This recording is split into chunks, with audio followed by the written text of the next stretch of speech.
Hey, what's up guys? So in this video we will see how to change the date and time on any HyperOS phone.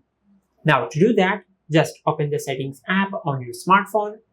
Now from here, just scroll down and tap on additional settings. Now from here, just tap on date and time.